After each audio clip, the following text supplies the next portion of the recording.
네, 반갑습니다. DSA 컨설팅 대표 김대용 원장입니다. 이번 주제는 이번에 이제 너무 안타깝게도 재확산이 일어났잖아요. 그래서 코로나 재확산이 일어나면서 이제 기름을 부었다라고 표현하던데, 전문가분께서, 감염 전문가분께서 기름을 부었다던데, 이제 광화문 집회, 그 다음에 이제 그 교회죠. 그 정광훈 목사님 있는 교회 쪽에 그분이 이제 목사 타이틀을 뭐 안 한다 뭐 이런 뭐 그 교회 기독교 내에 뭐 그런 목소리도 있던데, 그거랑 상관없이 일단은 어쨌든 정광훈 목사님으로 이제 부르니까 그쪽에 이제 집단 감염과 연결을 해서 이제 지금 문제가 되고 있는 게, 교회에서 이제 집단 감염이 계속 일어나니까 이제 너무 많이 확진자가 쏟아지잖아요. 그래서 지금 수도권 중심으로 해서 지방도 심각하긴 한데, 그러니까 이제 정부에서 사회적 거리두기 단계를 올리면서 종교 시설 같은 경우에는 온라인 예배로 이제 하도록 방역 수칙을 이렇게 했는데, 이제 부산도 그렇고 서울에서도 그렇고 일부 교회에서 반발을 하고, 종교의 자유가 더 중요하기 때문에 방역 수칙을 따르지 않겠다라는 주장을 하면서 이제 강행을 했단 말이에요. 지금 이 사건과 관련해서 종교의 자유란 무엇이냐, 그리고 종교의 자유가 과연 지금 이제 코로나 시대에 이러한 방역 수칙, 국가의 존립 또는 법률 또는 헌법 시스템보다 우위에 있는가, 거기에 대해서 한번 짚어보는 이제 영상이고, 제가 이제 이전에 지금 의사분들 파업이 심각하잖아요. 지금 이게 코로나 시대에 지금 의사분들이 파업하셔가지고, 전공의죠, 전공의 분들이. 지금 얼마 전에도 그 음독 하신 분이 전공의를 못 찾아가지고 이제 의사분을 못 찾아서, 응급실을 못 찾아서 돌다가 이제 사망한 사건도 있고 해서 빠르게 해결해야 돼요. 그래서 제가 의사 파업과 관련해서 쟁점 사항들, 의료 수가, 그 다음에 비급여 항목, 그 다음에 공공의대 설립, 의대 정원 확대 등이 어떠한 사회 문제점에서 파생된 정책이고, 여기에 대한 이제 이해관계가 어떻게 대립되고 있는가를 올려드렸는데, 제가 올리면서도 계속 걱정을 했어요. 일단은 이게 이제 의사분들만의 문제라면 상관없어요. 그래서 뭐 의사분들이 들어와서 뭔가 서운하다, 그런 내용들 말고 이런 측면도 있다, 이렇게 댓글 달아주시면 오히려 더 좋은 건데, 이게 이제 현 정권에 무조건 반대하는 쪽의 세력들이 이제 이걸 이제 정치적으로 이용을 해서 의사분들의 파업을 부추기면서 뭔가 그쪽에서 자신들의 정치적 이득을 얻기 위한 활동을 한단 말이죠. 이제 대규모로 댓글 달고 하는 거는 다 아는 내용들이잖아요, 그죠? 서로가 양 진영에서. 그래서 이제 그쪽에 관계된, 의사들하고 전혀 관계없는, 정치적으로 이용하기 위해서 뭔가 활동하는 분들이 댓글을 달 거라고 예상은 했는데, 아니나 다를까 제 추측한데 그런 이상한 댓글들이 달려요. 제가 이상하다는 표현은 뭔가 합리적 근거나 제 내용에 대한 근거의 타당성 또는 주장과 근거의 연결고리에 대해서 뭔가 의문을 제기하는 게 아니라 그냥 인격적으로 뭔가 이 영상은 이상하다, 뭐 아무 근거도 없이 뭐 이렇게 폄하하는 듯한 댓글들이 달리길래, 이게 이대로 이 영상을 계속 놔두면 이상한 댓글들이 많이 달려가지고 채널이 오염되겠다. 그래서 제가 그렇다고 댓글을 안 다는 기능을 하자니 뭐 굳이 그렇게 할 필요가 있을까 싶어서 영상을 그냥 내렸어요. 영상을 내렸고, 영상은 이제 제 그 강의에서 볼 수 있게끔 해놨습니다. 해놨고, 그러니까 이제 그런 거예요. 이걸 정치적으로 이용하는 분들 입장에서 보면 무조건 일단 상대방을 흠집내야 된다는 생각이 있으니까, 그러니까 상대방의 합리적인 근거나 내용을 들으려고 하질 않아요. 지금 우리 사회의 문제점이 그거죠. 그래서 이제 내렸습니다. 내렸고, 지금 이 부분도 제가 되게 조심스러워요. 이게 이제 종교인들, 제가 이제 제 주변에도 기독교 신자분들이 있고, 그 다음에 제가 가르쳤던 분들 중에, 우리 현직자분들 중에 기독교 신자분들도 있고 하니까 여쭤봤거든요.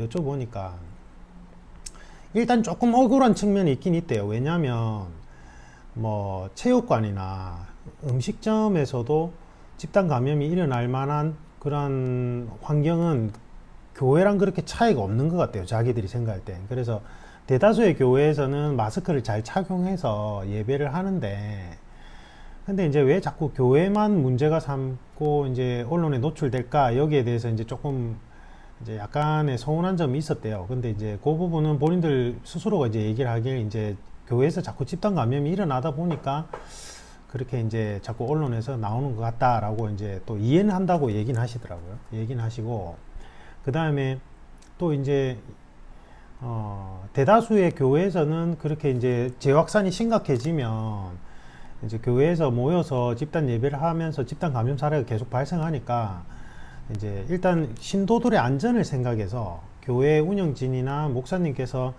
이제 온라인 예배를 합시다 이렇게 한대요. 대다수는 다 그렇게 하는 거예요. 그렇게 하고, 근데 이제 제가 온라인 예배를 하면 되는데 왜 온라인 예배를 하는 거에 대해서 조금 그렇게 망설입니까? 물어보니까 이제 그렇게 되면 신도들이 이탈될 수 있대요. 그 교회에서 다른 교회로 이탈되면 이게 이제 운영상 타격을 받을 수밖에 없죠. 왜냐하면 교회는 11조인가요? 뭐 이렇게 신자분들이 일정 금액의 월급의 일정 금액을 내서 그 기금으로 이제 교회를 운영하는 건데, 목사님들 월급도 주고, 그 다음에 목사님도 월급은 받아야죠, 그죠? 일을 이렇게 먹고 살아야 되니까. 목사님은 또 결혼도 하시잖아요. 가정도 꾸려야 되고, 그 다음에 이제 또 교회에서 좋은 일 하는데 쓰는 기금으로 이렇게 활용되기도 하고, 어쨌든 교회 운영 자금을 모아야 되는데 온라인 예배를 하면 이탈될 가능성이 높으니까 거기에 대한 좀 불안감이 있나 봐요. 그런 것도 있고, 그 다음에 이제 계속 대면 예배를 하다 온라인 예배 하는 게 익숙하지가 않겠죠. 답답하실 거예요. 그죠? 그런 게 있을 겁니다. 그런 게 있는데, 그런데 이제 몇몇 기독교 교회에서 지금 이제 재확산이 너무 심각해져서 이제 집단 감염이 너무 심각해지고, 수도권 같은 경우엔 연일 뭐 300명, 400명까지도 올라가고 이러니까, 그럼 이제 이게 누적이 되면, 이게 그 인원이 누적이 돼서 그 다음 달로 넘어가면 진짜 하루에 막 1000명, 2000명씩 나오지 말란 보장이 없거든요. 그게 이제 재확산율로 따지면. 그러니까 정부에서는 고강도 이제 대책으로 2단계, 3단계 거리두기를 해서 그 예배를 금지시키는 거죠. 종교의 자유를 이유로 그러한 정부 정책이나 방침에 대해서 거부할 권리가 있느냐? 없습니다. 법리적으로는. 왜냐하면 이제 이분들이 내세운 게 이런 거거든요. 종교의 자유가 있으니, 종교의 자유란 건 내가 믿고 싶은 종교를 내 마음대로 믿고, 그 다음에 그 종교 활동을 내 마음대로 할 수 있는 거 아니냐 이거예요. 안 되죠, 당연히.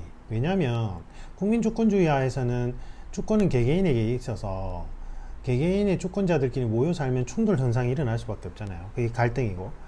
근데 그 갈등을 방치했을 때는 공동체 와해 현상이 일어날 수밖에 없기 때문에, 헌법에서는 국가가 일단은 수단적 존재를 할지라도 국가가 형성되고 나면 국가의 존립이 주권자 개개인의 생존과 직결되기 때문에 이 공동체의 와해 현상을 막아야 돼요. 그럼 국가가 없어지잖아요. 우리가 국가 이런 서러움을 겪어봤잖아요, 그죠? 일제 식민지 시대 때. 그러니까 국가의 존립, 그 다음에 공공질서, 그 다음에 공공복리, 이 세 가지를 이유로 기본권 제한이 가능해요. 자유권까지 제한하고 있죠. 그러니까 강도나 범죄 행위를 저지른 사람들 자유권을 박탈해서 감옥에 보내잖아요. 그러니까 이 세 가지를 이유로 기본권 제한은 가능해요. 근데 이제 헌법이 뭐라고 표현되어 있냐면, 기본권의 본질은 제한할 수 없다. 이래서 이 문구를 이제 근거로 해서, 그래서 기본권의 본질은 뭐냐? 생명권이다. 그래서 아무리 흉악 범죄자라 할지라도 생명권까지 박탈하는 건 기본권의 본질을 박탈하는 거기 때문에 되지 않는다. 그래서 사형제는 폐지하자. 아니다. 흉악 범죄자가 저지른 범죄의 유형이 너무 사회 극심한 혼란 또는 국가 존립에도 영향을 주기 때문에 생명권까지도 박탈할 수 있다. 그게 사형제 존치론자들의 주장이겠죠. 근데 결론적으로는 자유권은 제한이 가능해요. 그리고 목적에 따라서 제한의 강도가 달라져요. 공공복리를 이유로 자유권을 제한하느냐, 또는 공공질서를 이유로 자유권을 제한하느냐, 국가 존립을 이유로 자유권을 제한하느냐 했을 때 이 세 가지가 제한의 강도가 달라져요. 당연히 국가 존립과 연결되어 있을 때는 자유권을 좀 더 강하게 제한할 수 있는 거예요. 그러니까 지금 코로나가 재확산되는 건 아주 심각한 거예요. 이게 이제 사회적 거리두기 3단계로 가면 경제가 완전히 파탄돼요. 자영업자들은 지금 완전히 하루하루가 지옥이거든요. 이게 손님들이 안 오잖아요. 일단은 지금 음식점에서도 집단 감염 사례가 계속 발생하고 이러니까 뭐 이제 임대료 막 매달 뭐 몇백 몇천만 원씩 내야 되는데 임대료는 이렇게 내야 되고 이 가게는 유지가 안 되고 이게 지금 내년까지도 간다고 이러고 이러면 멘붕 상태죠. 일단 일종의. 그런데 근데 사회적 거리두기 3단계로 좀 지금 2.5단계잖아요. 3단계로 갔을 때는 경제가 마비되고 지금 민생 경제 완전 파탄되고 저소득층 그냥 굶어 죽을 수 있어요. 이제 이렇게 되면. 이게 진짜 국가의 존립에 심각한 공공 질서를 넘어서서 공공복리 질서를 넘어서서 국가 존립에 심각한 문제를 야기시킬 수 있는 게 전염병 시대인 거예요. 그러니까 지금 이 재확산이 되는 이 시기에는 좀 더 강하게 기본권을 제한할 수 있겠죠. 무엇을 위해서? 공공의 안전을 위해서, 그러니까 국민들의 생존을 위해서 좀 더 기본권을 강하게 제한할 수 있는 거예요. 예. 그러니까 종교의 자유가 우선될 수가 없어요. 자유권은 제한을 가능하니까.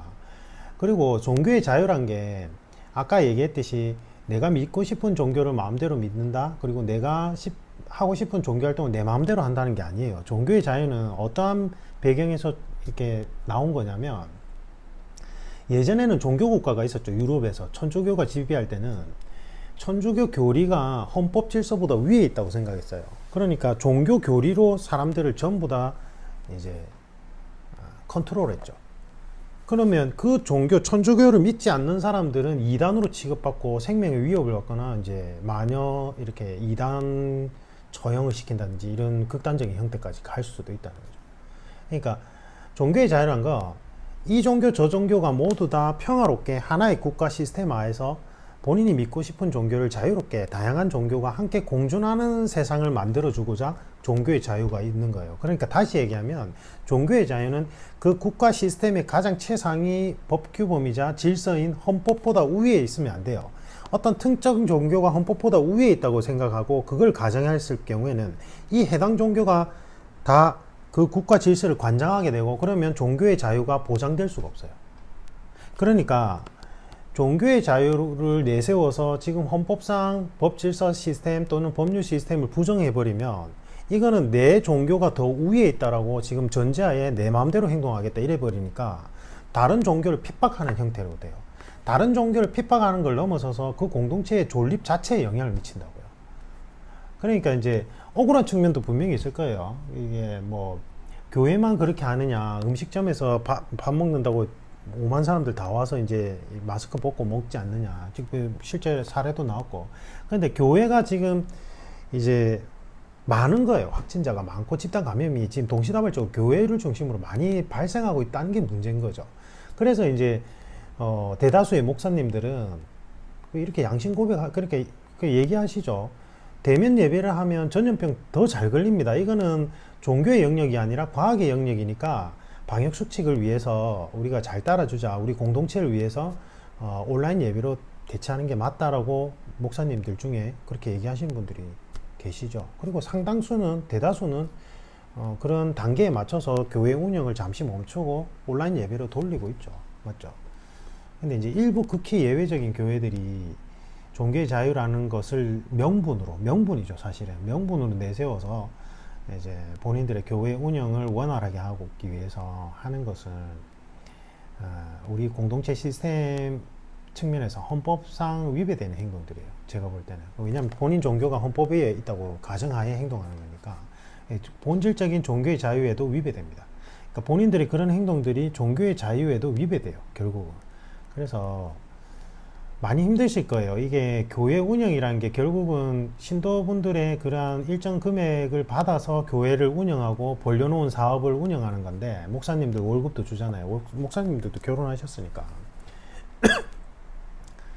월급을 받아 가셔야죠. 근데 그런 경제적인 측면은 교회뿐만 아니라 자영업자들 다 똑같아요. 자영업하고 비교하면 기분 나쁘다 이렇게 얘기하시는데 그게 오히려 더 좀 오만한 말이 아닌가 싶고, 자영업자들은 지금 하루하루가 지옥이에요. 근데 지키죠, 방역 수칙을. 왜냐하면 그렇게 해야지만 나와 내 주변의 지인들을 보호할 수 있으니까요. 그걸 우리가 공동체 의식이라고 합니다. 그래서 미국이나 일부 선진국 국가에서 뭐 마스크를 끼지 않을 권리가 있다. 이거는 공동체 의식이 없는 거예요. 마스크를 착용했을 때 나와 내 주변의 지인들을 지킬 수 있다. 뭐로부터? 전염병으로부터. 그래서 마스크를 착용하는 게 방역수칙으로 권장되었다면 그거는 공동체 의식으로 봐야 돼요. 그거는 개인의 권리로 보는 게 아니라, 그러니까 지극히 개인주의인 거예요. 그쪽에서 그렇게 주장하는 거는. 그래서 자유권도 일정한 상황 하에서는 제한이 가능하다는 게 우리 헌법상의 원리고, 이거는 모든 선진국에서 다 채택하고 있는 헌법 시스템입니다. 그래서 뭐 당연한 거예요, 당연한 거. 그래서 좀 그런 부분에 있어서 좀 양보와 배려 많이 힘드시겠지만, 그 다음에 또 이런 공동체 의식 이런 걸 좀 발휘를 해주셔서 그렇게 좀 했으면 좋겠어요. 그렇게 이 상황이 잘 해결되길 바랍니다. 모두 건강 조심하시고 하루하루 버티는 수밖에 없는 것 같아요. 진짜로 공무원들도 너무 힘들어요. 지금 막 이거 막 수천 명의 자가격리자 관리해야 되고, 또 태풍은 계속 태풍대로 오고, 그죠? 경찰 공무원들 다 힘드시고, 자영업자들은 진짜 생존의 위협을 받고 있고, 누구나 다 힘든 상황이라서 서로가 서로를 좀 배려하고 이해하면서 조금씩 양보해서 그렇게 살아갔으면 좋겠습니다. 이상입니다.